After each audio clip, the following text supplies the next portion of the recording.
No Saber Direito desta semana, a gente fala sobre processo tributário. Vamos saber mais sobre o processo administrativo tributário, ações do contribuinte e da Fazenda, propostas para o processo tributário e muito mais. As aulas são com o professor Cléucio Nunes.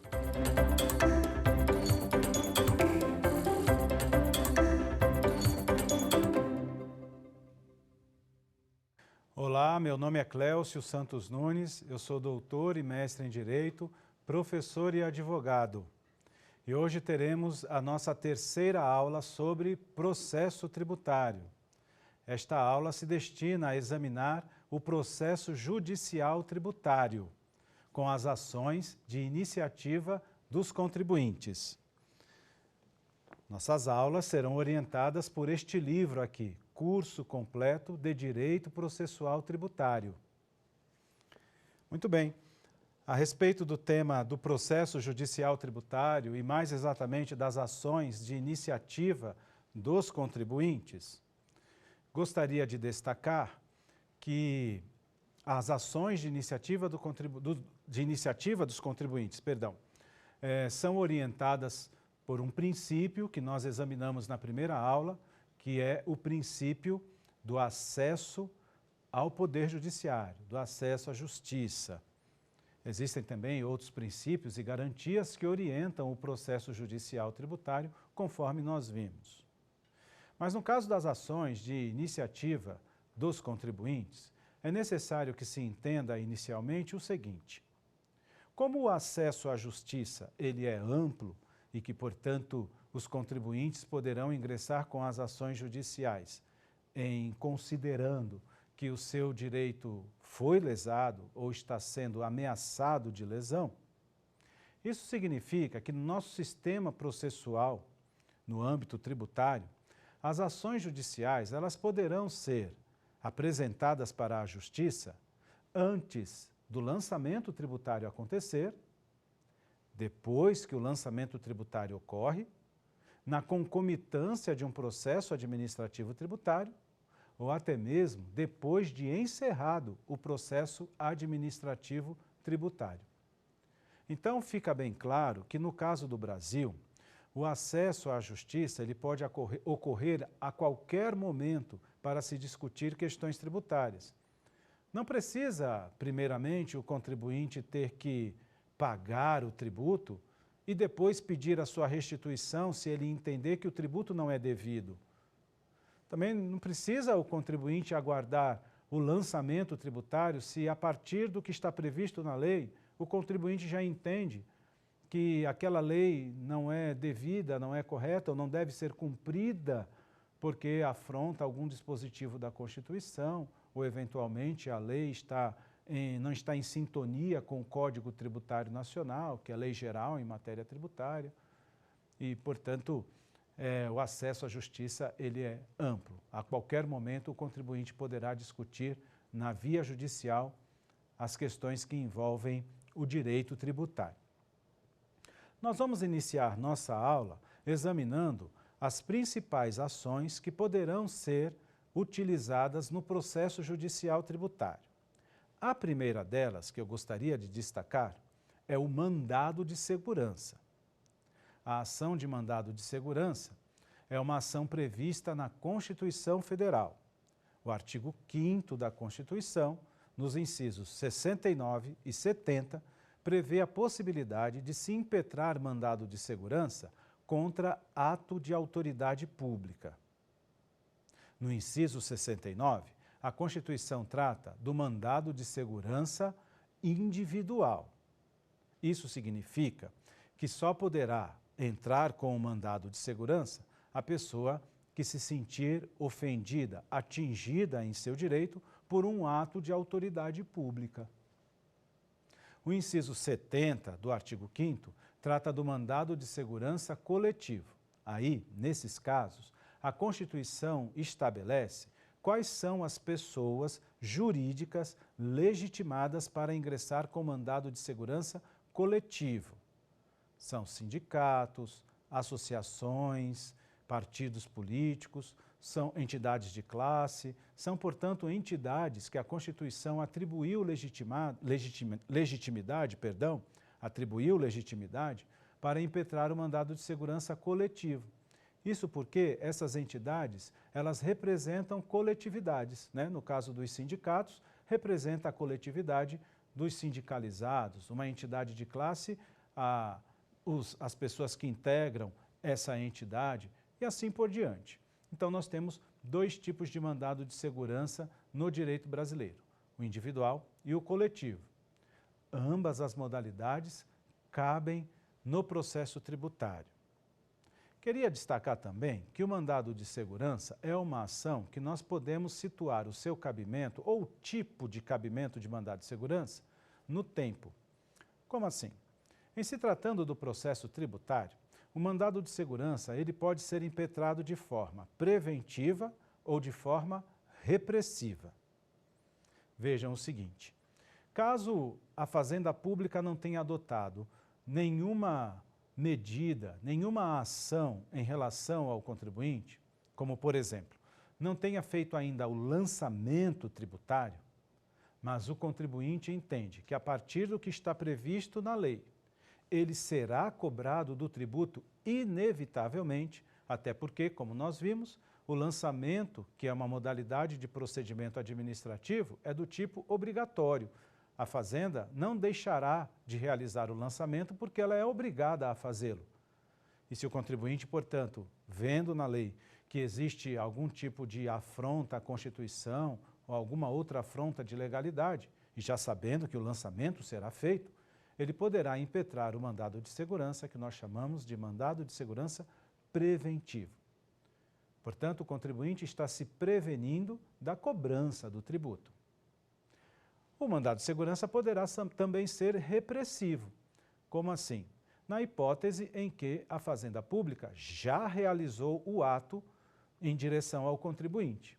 Se for, por exemplo, a cobrança do tributo, significa que o lançamento já foi feito e que, portanto, o contribuinte se insurge contra a cobrança e poderá fazê-lo por meio de mandado de segurança, nesse caso repressivo, porque o ato que se visa combater já aconteceu.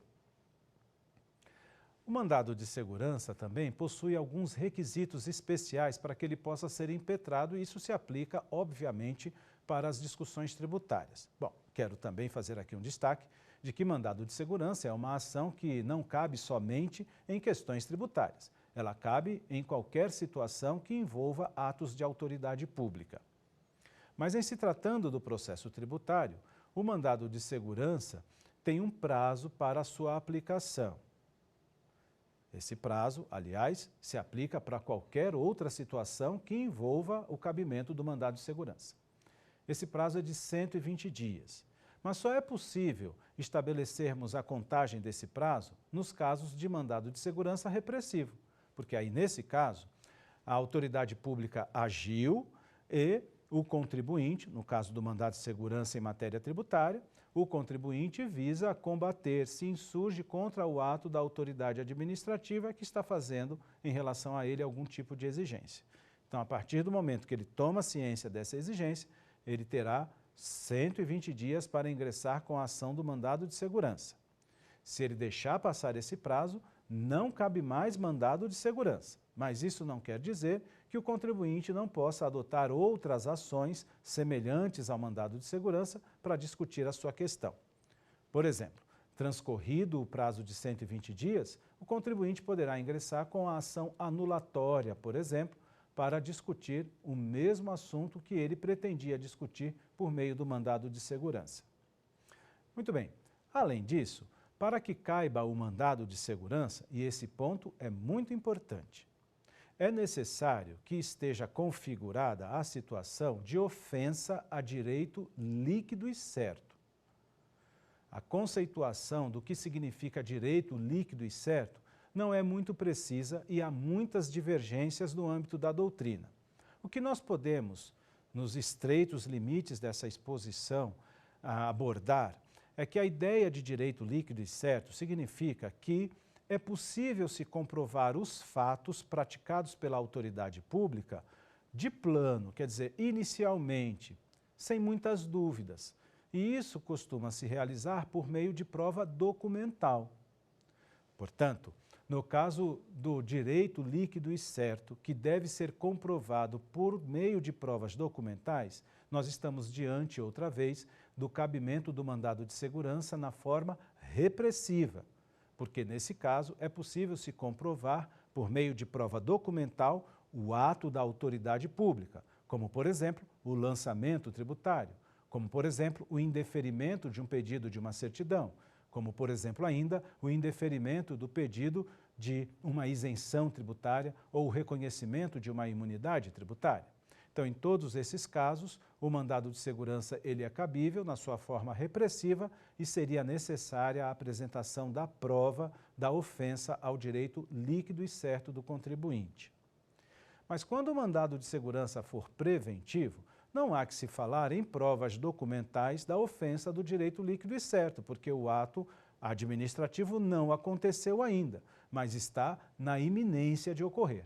Então, é necessário que no mandado de segurança também se apresentem alegações no sentido de demonstrar que o ato considerado ilegal e que decorre de uma lei, obviamente, está na iminência de acontecer e caberá à Justiça interpretar se esse ato que está por acontecer é, de fato, violador da legalidade. Então, no mandado de segurança preventiva, em que o lançamento tributário ainda não foi feito, caberá ao contribuinte demonstrar que existe uma legislação que o atinge e que, portanto, ele será, por assim dizer, alcançado por um ato de autoridade pública no cumprimento dessa lei que ele entende violadora da ideia de legalidade. Então, em linhas muito gerais, nós temos aí as principais características do mandado de segurança em matéria tributária.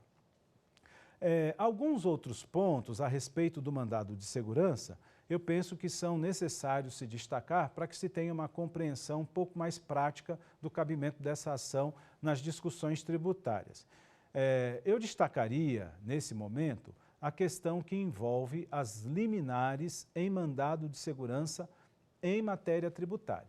Esse é um tema recheado de discussões e de polêmicas.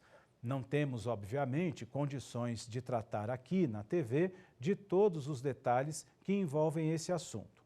Mas numa visão abrangente, é possível se verificar o quanto esse tema ele é espinhoso em matéria de mandado de segurança nas discussões tributárias. Vejam o seguinte, o artigo 7º da Lei do Mandado de Segurança, a Lei do Mandado de Segurança é a Lei 12.016 de 2009. Esse artigo 7º prevê a possibilidade da concessão ou do deferimento de liminar em mandado de segurança. Falando das discussões tributárias, geralmente o mandado de segurança ele é impetrado porque está sendo cobrado um tributo e o contribuinte entende que a cobrança é indevida, ou nos casos de mandado de segurança preventivo, em que o contribuinte entende que a cobrança que está por vir não deve ser feita, ou nos casos em que o contribuinte tem um pedido que ele fez perante a administração tributária e esse pedido foi negado, como é o caso da postulação de benefícios, certidões, entre outras coisas. Muito bem, costuma gerar discussões polêmicas sobre o cabimento de liminar em mandado de segurança nas discussões tributárias, quando se trata de um pleito formulado pelo contribuinte no mandado de segurança em que ele visa o afastamento da exigência do tributo. Vejam se me entendam. Havendo uma lei tributária que prevê a obrigação de se pagar um tributo como, por exemplo, uma contribuição para a Seguridade Social, PIS, COFINS. E aí, nesse caso, o contribuinte interpretando a legislação do PIS e da COFINS, ele entende que a exigência que será feita em relação a ele não deve ocorrer. Portanto, ele não estaria obrigado a pagar o PIS e a COFINS conforme a legislação está determinando. Nesse caso, ele pode impetrar o mandado de segurança preventivo, pedindo, portanto, que o juiz conceda uma liminar no mandado de segurança que já o autorize a deixar de pagar o tributo liminarmente. Quer dizer, não existe ainda uma sentença no mandado de segurança dando a certeza jurídica necessária de que o contribuinte tem o direito de não pagar o tributo.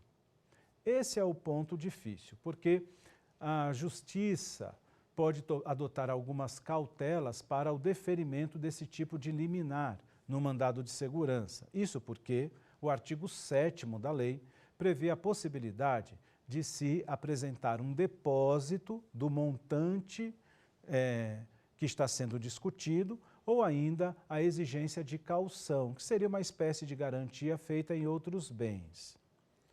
No caso do mandado de segurança, na minha opinião pessoal, a exigência de depósito ou de caução não pode ser resolvida no âmbito abstrato. Isto quer dizer, toda vez que um contribuinte ingressa com mandado de segurança em matéria tributária, postulando algum direito, no caso, o afastamento de uma obrigação tributária, quer dizer, em toda vez, o juiz teria que exigir o depósito ou a apresentação de uma caução.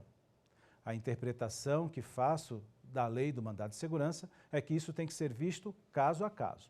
Se o argumento do contribuinte é plausível, se é um argumento forte, nesses casos, não me parece ser a melhor interpretação da lei exigir depósito ou caução para que o contribuinte possa levar a sua discussão à análise da Justiça. Seja como for, há quem entenda que a aplicação desses institutos da caução ou do depósito deverá ocorrer sempre como uma cautela que a Justiça pode adotar quando se tratam de discussões tributárias.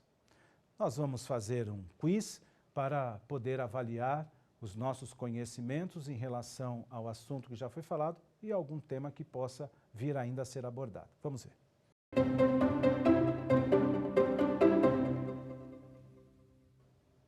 Muito bem, sobre o mandado de segurança em matéria tributária, é correto afirmar: a ação deve ser impetrada contra a autoridade pública no prazo de 120 dias, contado da ciência do ato. Não é admitida a impetração de mandado de segurança em matéria tributária na forma preventiva. Letra C. Quando o impetrante tiver a ordem de segurança denegada, são cabíveis a condenação nas custas judiciais e honorários advocatícios, se cassada a liminar em mandado de segurança, quando a sentença for denegatória, os efeitos da cassação não retroagem. Vamos ver a resposta. Letra A, obviamente, letra A, a ação deve ser impetrada contra a autoridade pública no prazo de 120 dias contado da ciência do ato. Como vimos há pouco, de fato, a lei do mandado de segurança prevê esse prazo para que se possa utilizar essa ação. Eu falava antes do quiz a respeito do tema da liminar em mandado de segurança, que costuma ser um tema bastante polêmico, e gostaria então de frisar que a melhor interpretação, na minha opinião, para o artigo 7º da Lei do Mandado de Segurança é que, nos casos de discussões tributárias, deverá ser visto especificamente o que está postulando o contribuinte para que se possa exigir ou não depósito ou caução como forma de garantir o juízo nos casos em que se pretende a suspensão da exigência do crédito tributário pelo mandado de segurança. Um outro assunto relacionado ao mandado de segurança tem a ver com algumas características dessa ação e que se entrelaçam, por assim dizer, com os requisitos da petição inicial. Observe-se o seguinte: no mandado de segurança, essa ação ela deve ser impetrada contra o ato da autoridade. É diferente de outras ações, como nós vamos ver mais adiante, ainda no processo tributário, em que a ação ela é movida contra a fazenda pública. O mandado de segurança é uma ação que deve ser proposta contra o ato da autoridade, impetrada contra o ato da autoridade e não contra a fazenda pública. Então, por exemplo, em se tratando de tributos federais, a autoridade pública que, em geral, pratica os atos relacionados à cobrança dos tributos federais é o delegado da Receita Federal, que é uma autoridade pública vinculada, obviamente, à Receita Federal. Portanto, é contra essa autoridade que o mandado de segurança deverá ser impetrado. Ainda em relação a essas características peculiares do mandado de segurança, eu gostaria de dar um destaque para o pedido no mandado de segurança. Diferentemente das outras ações de rito ordinário, O pedido no mandado de segurança deve ser um pedido para que a autoridade pública faça alguma coisa ou deixe de fazer. Portanto, no mandado de segurança, por exemplo, se o contribuinte pretende que a autoridade pública defira uma certidão positiva com efeito de negativa e a autoridade pública estava se recusando a fazê-lo, ele deverá, portanto, pedir no mandado de segurança que a autoridade pública haja dessa forma, isto é, que a autoridade pública seja compelida a expedir a certidão positiva com efeito de negativa. Ainda, no mandado de segurança, vamos supor que o contribuinte pretende é não ser exigido de um determinado tributo. Portanto, ele está se prevenindo a prática do lançamento tributário que inevitavelmente acontecerá porque ele praticou ou está praticando o fato gerador da obrigação tributária. Portanto, ele deve pedir no mandado de segurança que seja concedida a ordem de segurança para que a autoridade pública se abstenha de exigir o tributo ou se abstenha de realizar o lançamento tributário. Então, o pedido no mandado de segurança será sempre um pedido no sentido de uma ação ou de uma omissão da autoridade pública, conforme, evidentemente, a legalidade. Exatamente em razão dessas peculiaridades, o mandado de segurança possui entendimentos que já vêm de muito tempo da jurisprudência e que acabaram sendo confirmados pela lei mais recente do mandado de segurança, que é a lei de 2009, que eu me referi há pouco. Vejam o seguinte, o mandado de segurança acaba sendo uma ação muito utilizada nas discussões tributárias, porque geralmente discussão tributária envolve altos valores. E aí existe o princípio da sucumbência no processo civil. Matéria tributária é matéria cível, assim ela é vista na organização da justiça. Então, segue as regras do Código de Processo Civil. E no Código de Processo Civil existe lá uma regra que decorre de um princípio que a gente chama princípio da sucumbência. Isso significa que quando alguém ingressa com uma ação na justiça e perde a discussão, deverá pagar os chamados ônus da sucumbência. Esses ônus da sucumbência implicam em despesas que se pode ter com um processo, que são custas para ingressar com a ação, eventualmente oitiva de testemunhas e outras formas de prova que geram ônus, e perícias, por exemplo. Não é o caso do mandado de segurança, que não cabe esse tipo de prova, nós já vimos, a prova é documental, mas os ônus da sucumbência implicam nessas despesas do processo. E também, o ônus da sucumbência prevê também a chamada verba honorária do advogado da parte vencedora. Então, digamos que um contribuinte impetrou o mandado de segurança e perdeu a discussão, o juiz teria que condenar o contribuinte no pagamento dos ônus da sucumbência se no mandado de segurança não existissem regras especiais. Então, que regra especial é essa? No mandado de segurança, mesmo quando o contribuinte perde a discussão, o juiz não condenará o impetrante que perdeu a discussão na verba honorária dos honorários advocatícios do advogado da fazenda. Portanto, o contribuinte ele é isento do pagamento de honorários advocatícios para o procurador da fazenda quando ele perde a discussão. E isso acontece também para o outro lado. Digamos que o contribuinte vença a discussão no mandado de segurança. Também, nesse caso, não terá o procurador da fazenda, ou melhor dizendo, o Estado, né? Não o procurador da fazenda, mas o Estado, a fazenda pública, não terá a obrigação de pagar honorários advocatícios para o advogado do contribuinte. Portanto, essa é uma vantagem que se tem no mandado de segurança, de índole econômica, mas ela tem uma explicação. É porque o mandado de segurança é uma ação que se destina a corrigir ilegalidades praticadas e, portanto, não poderia haver inibições para que o contribuinte tomasse a decisão de ingressar com essa ação, e os ônus da sucumbência, especialmente os honorários advocatícios, costumam ser um óbice, né, para a tomada dessa decisão. Só para deixar bem claro que o que a lei prevê, e a jurisprudência já previa há muito tempo, é que o juiz não irá condenar o vencido no mandado de segurança ao pagamento de honorários advocatícios sucumbenciais.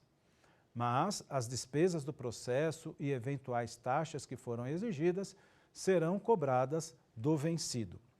Muito bem, então nós temos essas características para o mandado de segurança. Em linhas muito gerais, o processamento do mandado de segurança se dá semelhantemente ao que acontece com uma ação de rito comum, com algumas distinções. Uma vez impetrado o mandado de segurança, o juiz deve analisar sobre o cabimento ou não da medida liminar, deferindo ou indeferindo. Caberá recursos contra a decisão que deferir ou indeferir a liminar, o recurso é o de agravo de instrumento, e o mandado de segurança também prevê no seu rito a necessidade da autoridade pública prestar informações, que é o meio de defesa da autoridade pública no mandado de segurança. A fazenda pública afetada também é intimada para se manifestar, em assim querendo se manifestar, e o Ministério Público necessariamente é ouvido na ação de mandado de segurança e oferecerá um parecer a favor ou contra a legalidade da impetração. Em seguida, o processo entra na fase de sentença, portanto, de decisão em primeira instância. Veja o seguinte, no mandado de segurança não há uma fase de instrução probatória, porque as provas, como eu disse no começo, são documentais. Essas provas nós chamamos de provas pré-constituídas. Isto quer dizer que quando for caso de mandado de segurança repressivo, a prova já deve vir acompanhada da petição inicial, não havendo a possibilidade de se produzir outras provas, como perícias, oitiva de testemunhas, oitiva das partes, depoimentos, nada disso. Prestadas as informações pelo Ministério Público, o processo já está apto para a sentença. Muito bem, em linhas gerais, temos aí o mandado de segurança em matéria tributária, uma ação bastante utilizada. A outra ação que eu gostaria de dar destaque, também frequentemente usada nas discussões tributárias, são as ações declaratórias. Vejam, a ação declaratória, conceitualmente, ela tem cabimento para poder eliminar uma situação de incerteza jurídica. É porque, às vezes, apesar de existirem leis, e exatamente por existirem leis, na hora de se interpretar essas leis, poderão ser apresentadas dúvidas, surgirão dúvidas de parte a parte. E o direito tributário não está imune a esse conjunto de dúvidas que pode aparecer quando se está interpretando legislação tributária. Então, para eliminar a situação de incerteza, cabe a chamada ação declaratória. A ação declaratória, diferentemente do mandado de segurança, ela é uma ação que corre totalmente pelo Código de Processo Civil. Além disso, ela é uma ação que não tem exatamente esse prazo de 120 dias para que possa ser impetrada, e especialmente as ações declaratórias, elas deverão ser movidas contra a fazenda pública.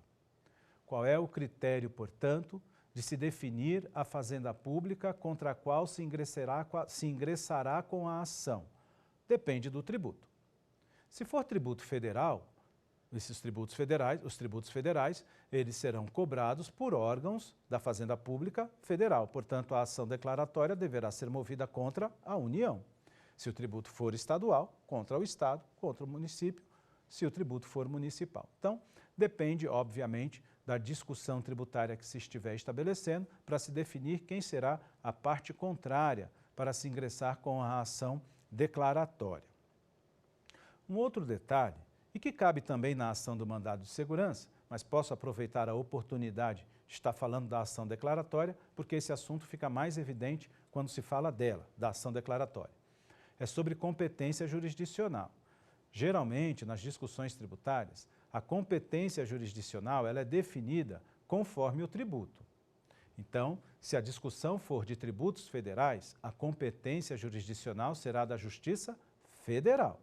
Se o tributo for estadual ou municipal, a competência será da Justiça Estadual, lembrando que município não tem poder judiciário. E o mesmo se diga para o Distrito Federal. Se o tributo for distrital, a competência será da Justiça do Distrito Federal. Voltando ainda ao tema da ação declaratória, gostaria de dar destaque para o seguinte ponto. A ação declaratória ela poderá ser positiva ou negativa. O que isso significa? Uma ação declaratória positiva é aquela em que se pretende uma decisão que afirme um determinado direito. A ação declaratória negativa, ao contrário, é uma ação declaratória em que se pretende que a justiça diga que alguém não tem determinado direito. Nas discussões tributárias poderão estar presentes as duas formas de ação declaratória. Por exemplo, uma ação declaratória positiva é aquela em que o contribuinte quer, por exemplo, o reconhecimento por parte da Justiça de que ele tem direito a uma isenção tributária ou tem direito a uma imunidade. Portanto, a decisão que virá da Justiça será num sentido positivo, de afirmar a existência do direito. Uma ação declaratória negativa, ao contrário, é aquela em que se pretende que a Justiça diga que alguém não possui um determinado direito. Isso acontece também nas discussões tributárias. Então, o contribuinte poderá ingressar com uma ação declaratória negativa para pedir à Justiça que declare que a Fazenda Pública não tem o direito de exigir um determinado tributo do contribuinte. Essa é a mais frequente. Nós chamamos de ação declaratória de inexigibilidade de obrigação tributária. Geralmente é esse nome ou alguns nomes semelhantes que se dá para esse tipo de ação, em que se pretende da Justiça que diga que não há uma relação jurídica tributária que una a Fazenda ao contribuinte. Nós vamos fazer mais um quiz para avaliar e testar os conhecimentos em torno do assunto.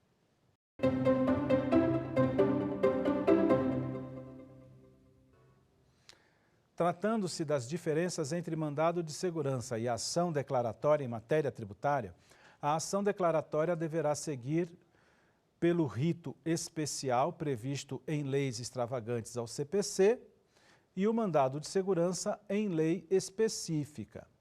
No mandado de segurança não é garantida a apresentação de provas, o que é assegurado na ação declaratória. A sucumbência na ação declaratória está sujeita à condenação do pagamento de honorários advocatícios, assim como no mandado de segurança. A ação declaratória deverá ser movida contra a Fazenda Pública, pessoa jurídica, enquanto o mandado de segurança é impetrado contra ato da autoridade pública. Vamos ver a resposta. Letra D, exatamente, a ação declaratória deverá ser movida contra a Fazenda Pública, pessoa jurídica, enquanto o mandado de segurança é impetrado contra o ato da autoridade pública. Foi o que nós acabamos de ver. A ação declaratória, portanto, é movida contra a União, contra o Estado, contra o município, conforme a competência tributária. Muito bem. Ainda em relação à ação declaratória, nós vimos algumas diferenças entre a ação declaratória e o mandado de segurança, como, por exemplo, contra quem se ingressa com uma ação e com outra, mas eu gostaria de dar mais algumas diferenças entre as duas ações. Uma dessas diferenças tem a ver com a possibilidade ou não de se provar o alegado. Vejam que no mandado de segurança existe a possibilidade de prova, sim. Só que a prova, de acordo com a legislação do mandado de segurança, tem que ser do tipo pré-constituída. Isto quer dizer que as provas no mandado de segurança já têm que vir com a petição inicial, por isso que são provas documentais. Na ação declaratória, essa exigência não está presente dessa forma. As provas poderão ser produzidas na ação declaratória por todos os meios admitidos no direito. Então, é possível prova pericial, em matéria tributária é muito comum acontecer isso. Quando a demanda exige uma prova pericial, não dá para impetrar o mandado de segurança. E, portanto, se impetrará o mandado de segurança preventivo, porque o ato de cobrança do tributo ainda não aconteceu e é exatamente isso que se quer afastar, a cobrança do tributo. Só que precisa de prova pericial e aí, nesse caso, só caberá a ação declaratória, não dará para ser por meio de mandado de segurança. Significa o seguinte, que se não for caso de mandado de segurança, porque as exigências feitas pela legislação não estão sendo cumpridas, como por exemplo essa, da prova pré-constituída, ou se passaram os 120 dias, só caberá a ação declaratória ou eventualmente a ação anulatória, conforme já vou explicar, mas não caberá o mandado de segurança. Mas vejam, nos casos em que cabe mandado de segurança, o contribuinte pode optar entre a ação do mandado de segurança e a ação declaratória. Não haveria, portanto, o impedimento dele entrar com a ação declaratória, me desculpem, ou até mesmo anulatória, quando cabe mandado de segurança. Agora, a recíproca não é verdadeira, porque se não caberia o mandado de segurança por falta de requisitos legais, só a ação declaratória, né? Não daria para se admitir o mandado de segurança no lugar de uma ação declaratória na ausência dos requisitos legais. Então, tem essas diferenças entre o mandado de segurança e a ação declaratória. Uma outra que me parece ser importante agora considerar é com relação às chamadas tutelas provisórias. No mandado de segurança, como eu disse, a lei prevê a liminar do mandado de segurança. Já numa ação declaratória, como ela corre pelo rito ordinário, rito comum, que é um rito previsto no Código de Processo Civil, as regras, portanto, sobre tutelas de urgência deverão ser observadas no Código de Processo Civil. E no Código de Processo Civil, o CPC, vamos simplificar, né? O CPC prevê as chamadas tutelas provisórias. O CPC atual, que é de 2015, ele, diferentemente do anterior, de 73, modificou a terminologia que se utilizava para esse tipo de decisão. Hoje ele chama de tutelas provisórias. E são 3 tipos de tutelas provisórias. Existe a tutela cautelar, provisória, a antecipação de tutela, também provisória, e a tutela de evidência. Na minha opinião, os 3 tipos de tutela provisórias cabem nas discussões tributárias, depende do caso. Geralmente, a tutela cautelar e a tutela provisória têm os mesmos requisitos. Não é o caso de me aprofundar nesse tema aqui, em razão de outros assuntos mais relevantes que temos para examinar. Mas, em linhas gerais, a tutela cautelar e a tutela antecipada, elas têm como requisito básico a urgência. Isso significa que o contribuinte precisa de uma decisão célere, rápida da Justiça, porque se for para o contribuinte ter que aguardar todo o trâmite processual até a ação transitar em julgado, perde utilidade o seu interesse de procurar a Justiça. Então, ele precisa de uma decisão célere, em razão da urgência. Mas não basta ser urgente. O que o contribuinte alega tem que ser também algo relevante, algo plausível. Quer dizer, o direito tem que estar mais do seu lado do que do lado da fazenda. E essa avaliação cabe ao juiz fazer. Portanto, na ação declaratória, ao invés de liminar, como nós falamos no mandado de segurança, a terminologia mais adequada é uma tutela provisória, cautelar ou antecipação de tutela, que são todas dependentes desse requisito da urgência. O terceiro tipo de tutela provisória prevista no CPC é a chamada tutela de evidência. Nesse caso, como o próprio nome sugere, o contribuinte já tem a seu favor a evidência do direito. E essa evidência, nas discussões tributárias, normalmente se encontram nos casos em que o Supremo Tribunal Federal ou o Superior Tribunal de Justiça já pacificou a questão. No entanto, ainda está havendo conflito entre o contribuinte e a fazenda. Então, ele ingressando com a ação declaratória, cabe a ele demonstrar para o juiz que o direito está do seu lado e, mais do que isso, já existem pronunciamentos do Supremo Tribunal Federal ou do Superior Tribunal de Justiça, evidenciando que o contribuinte possui esse direito. Então, por isso, nesse caso, ele pode postular uma tutela de evidência para poder confirmar esse seu direito. Muito bem, então isso é uma certa diferença que podemos estabelecer na ação declaratória com o mandado de segurança. Uma outra tem a ver com o pedido na ação do mandado de segurança e a ação declaratória. Como eu disse há pouco, no mandado de segurança, o pedido deverá ser para que a autoridade pública faça ou deixe de fazer alguma coisa. Na ação declaratória, o pedido deverá ser de procedência, né, com o objetivo do juiz reconhecer que o contribuinte não está obrigado ao pagamento de um tributo ou, eventualmente, quando for uma ação declaratória positiva, que ele tem o direito a determinada coisa, a determinada pretensão. Então, com isso, nós vimos, em linhas muito gerais, a ação declaratória. Gostaria de, antes de concluir o raciocínio sobre a ação declaratória, falar rapidamente sobre a possibilidade de se utilizar essa ação declaratória, eventualmente para se compensar tributos. Isso acontece quando o contribuinte possui um crédito perante a Fazenda Pública e ele deseja receber esse crédito pagando tributos. Então, ele deve também para a Fazenda Pública. Está aí a hipótese da compensação.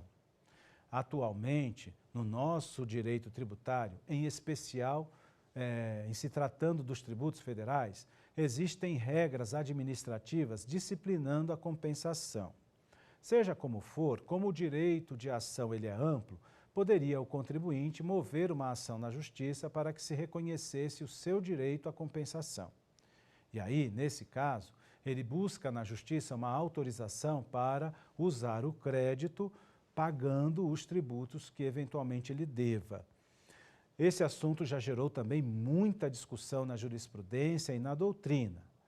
Não é o caso aqui de nos determos aos detalhes, mas em linhas muito gerais, hoje no Código Tributário Nacional existe um artigo, que é o artigo 170-A, que foi incluído no CTN por uma lei complementar, a Lei Complementar número 104, de 2001.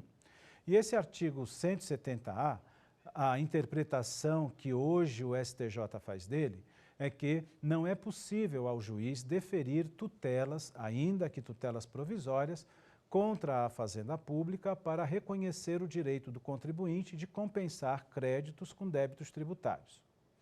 Eu, particularmente, tenho uma visão diferente, em que, inclusive, defendo essa visão diferente no meu livro do curso completo de Direito Processual Tributário. Na minha opinião, quando se tratar de hipótese de tutela de evidência, isto é, já existem pronunciamentos do Supremo Tribunal Federal ou do STJ que evidenciam que o tributo não era devido e, portanto, gerou o crédito para o contribuinte, não vejo nenhum óbice processual para que o contribuinte utilize o crédito debitando, portanto, dos tributos que ele deve para a Fazenda Pública. Isso poderia ser reconhecido pela Justiça a título de tutela de evidência. Mas é um tema ainda com alguma polêmica, né?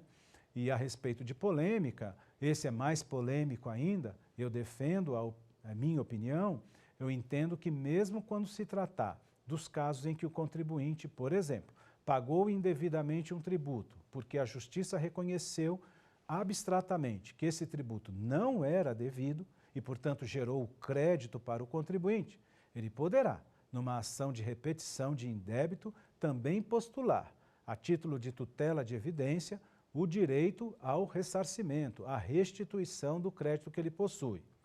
Esse entendimento não é uniforme, existem mais opiniões contrárias a esse entendimento que eu estou defendendo, mas entendo que é a mesma lógica da compensação. Ora, se nós estamos tratando de tutela de evidência, em que já existe uma certeza em torno do direito da parte, no caso do contribuinte, não vejo nenhum problema em se deferir a tutela de evidência, que é uma tutela provisória, para que o contribuinte já receba o seu crédito, especialmente nos casos em que não existe divergência sobre os valores, porque eles são facilmente comprováveis ou, eventualmente, a Fazenda não impugnou, não discutiu se os valores estão errados ou não. Então, nesses casos, me parece também que caberia a tutela de evidência. Mas é um assunto com uma certa dose de polêmica e é claro que ele precisa ser testado diante da jurisprudência dos nossos tribunais. Nós temos ainda, no campo das ações de iniciativa dos contribuintes, uma outra ação que se destaca em matéria tributária, que é a ação anulatória. Mas antes de tratar da ação anulatória, vamos ver mais um quiz.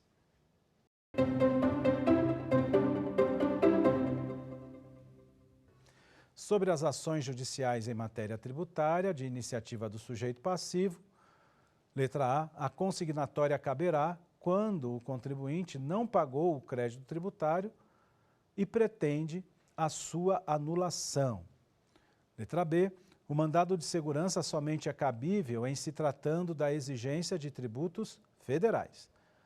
C, a repetição de indébito poderá ser proposta visando a restituição de valores pagos indevidamente ou mais do que o devido. Letra D, a ação anulatória é processualmente adequada para afastar a incerteza sobre a exigência de um tributo ainda não lançado.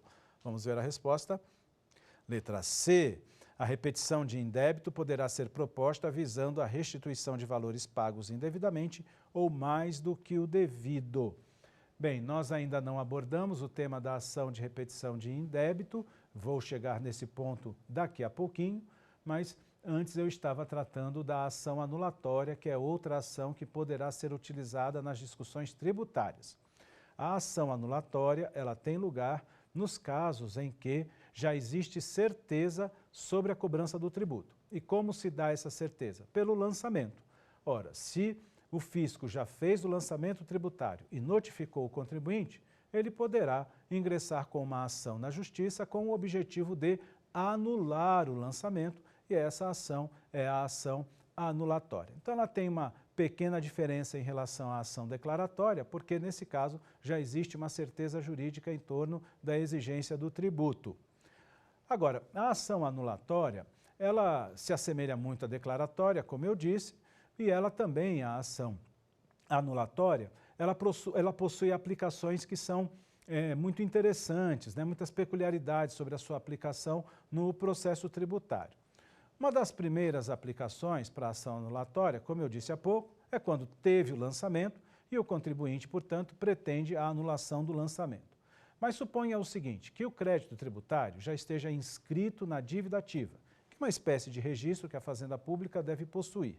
Inscrito o crédito na dívida ativa, a lei estabelece, e essa lei é a Lei 6.830 de 1980, que é a Lei de Execução Fiscal. Essa lei estabelece, no seu artigo 38, que para poder entrar com uma ação anulatória, para poder invalidar o ato de inscrição na dívida ativa, o contribuinte tenha que apresentar um depósito do montante do crédito tributário como condição para entrar com a ação. Vejam, essa lei é de 1980, antes da Constituição atual, que é de 1988. Nesse caso, nós estamos diante de uma exigência que é contra a Constituição. Já existe uma súmula vinculante do Supremo Tribunal Federal que diz que depósitos não poderão ser utilizados como condição para se ingressar com uma ação na Justiça. Então, portanto, esse artigo 38 da Lei 6.830, nesse tocante, não foi recepcionada e a ação anulatória poderá ser manejada nesses casos de inscrição na dívida ativa livremente. Uma outra aplicação para a ação anulatória, que é bastante importante, são os casos em que o contribuinte, eventualmente, perdeu o prazo para ingressar com os embargos à execução, que eu vou tratar na aula 4, e os embargos de execução significa o meio de defesa do contribuinte na ação de execução fiscal. Digamos que ele perdeu o prazo, tem um prazo de 30 dias, perdeu a oportunidade.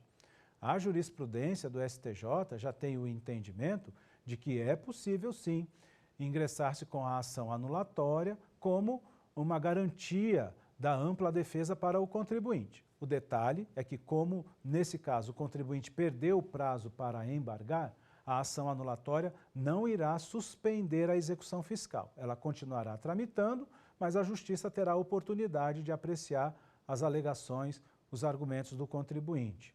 Ainda nessa linha, a ação anulatória cabe quando o contribuinte, eventualmente, não tem bem, patrimônio suficiente para garantir a execução fiscal. Mesmo nesses casos, a jurisprudência do STJ tem aceitado a ação anulatória como um meio de defesa para o contribuinte. Então vejam, a ação anulatória tem diversas aplicações. Uma outra situação bastante peculiar, o contribuinte está inscrito na dívida ativa, mas ainda a Fazenda não entrou com a ação de execução fiscal e ele quer resolver a sua situação porque inscrito na dívida ativa ele tem uma série de circunstâncias que são desfavoráveis a ele. Então ele pode oferecer em juízo uma garantia por meio de ação anulatória e oferecendo essa garantia por meio de uma tutela, né, provisória a uma ação anulatória, uma tutela cautelar, por exemplo, a uma ação anulatória, ele pode oferecer a garantia e, com isso, ter a sua situação resolvida. Então, existem várias formas de se manejar a ação anulatória no direito processual tributário, no processo judicial. Queria agora, então, tratar da ação de repetição de indébito, que foi objeto da pergunta do quiz. A ação de repetição de indébito, como o próprio nome sugere, ela tem cabimento nos casos em que o contribuinte pagou o tributo indevidamente ou pagou mais do que o devido e ele decide, portanto, ingressar com uma ação na Justiça pedindo a devolução do que foi pago. A ação ela é muito semelhante do ponto de vista do rito às ações anulatória e declaratória, o que muda é a hipótese de cabimento. No caso da ação de repetição de indébito, o contribuinte já deve ter pago o tributo. E aí ele ingressa com a ação na Justiça para pedir a devolução do que foi pago indevidamente. E nós temos ainda, no campo das ações de iniciativa do contribuinte no processo judicial tributário, a chamada ação de consignação em pagamento. A ação de consignação em pagamento, ela tem cabimento no processo tributário quando o contribuinte quer pagar o tributo, mas a Fazenda se recusa a receber, por alguma razão ilegal, obviamente. Ou ainda, nos casos em que o contribuinte tem dúvida sobre para qual fazenda ele deve pagar o tributo. Nessas duas hipóteses, previstas no artigo 164 do Código Tributário Nacional, o contribuinte poderá ingressar com essa ação, que é a ação de consignação em pagamento, e aí, nesse caso, o contribuinte deverá disponibilizar à Justiça o montante do crédito tributário que está sendo cobrado e que a Fazenda se recusa a receber, ou quando ele tem dúvida para qual fazenda pagar. Tratando-se da ação de consignação em pagamento fundada na dúvida, que é essa em que o contribuinte não sabe para qual fazenda ele deve pagar o tributo, tem um detalhe interessante. Depois que ele realiza o depósito, indicando para qual fazenda ele está pagando o tributo, porque entende que aquela fazenda é que é a acreedora, ele se desvincula do processo. E aí, nesse caso, a demanda, a discussão ficará em torno das fazendas públicas que irão disputar o valor e cada qual irá demonstrar por qual razão tem direito ao valor do crédito tributário que foi depositado. Detalhe é quando há alguma diferença. A fazenda A exige um valor X e a fazenda B exige um valor Y. E aí o contribuinte fez o depósito num valor menor. Aí nesses casos, como ele fez o depósito no valor menor, desculpem, e a Justiça entendeu que a fazenda credora é a que está cobrando o valor mais alto, nesse caso ele vai ter que complementar a diferença. Portanto, em linhas gerais, são essas as principais ações do processo tributário e suas hipóteses de cabimento. Na aula de hoje, nós vimos, portanto, o processo judicial tributário, mais exatamente e em linhas gerais, as hipóteses de cabimento das ações de iniciativa dos contribuintes e eventuais diferenças relevantes entre uma ação e outra e suas peculiaridades e também o seu rito processual. É isso aí, muito obrigado. Quer dar alguma sugestão de tema para os cursos do Saber Direito? Então mande um e-mail para a gente, saberdireito@stf.jus.br, ou entre em contato pelo WhatsApp, o número é esse que aparece na sua tela. Você também pode estudar pela internet. Acesse nosso site tvjustiça.jus.br ou pode rever as aulas no canal do YouTube TV Justiça Oficial.